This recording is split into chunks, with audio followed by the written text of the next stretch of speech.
Hey, welcome back to my channel. Today, I'm really excited to share another honest review for you. If you love discovering useful products that actually make life easier, then you're in the right place. Before we get started, don't forget to hit that like button and subscribe. It really helps me keep making more helpful reviews like this one. So, let's talk about today's product. From the very first look, it feels like something designed with both style and function in mind. The quality seems impressive: smooth finishing, clean design, and solid build. It's definitely giving a premium feel without being overly flashy. Now, when it comes to performance, this product actually does what it promises.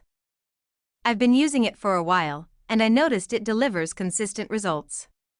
Whether you're a beginner or someone who's used similar products before, this one feels super easy to use.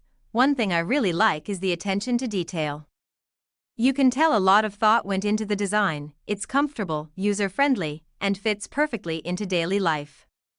Plus, it doesn't take much effort to set up or maintain, which is always a big win for me. If you're wondering whether it's worth it, I'd say yes, especially if you value something that combines good quality, practical features, and great looks.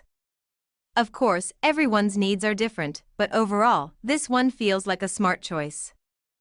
Alright, that's all for today's review. I hope this helped you get a better idea before making your decision. If you've tried this product, let me know your experience in the comments. I'd love to hear your thoughts. Thanks so much for watching. Stay tuned for more honest reviews coming soon. Until next time, take care and see you in the next video.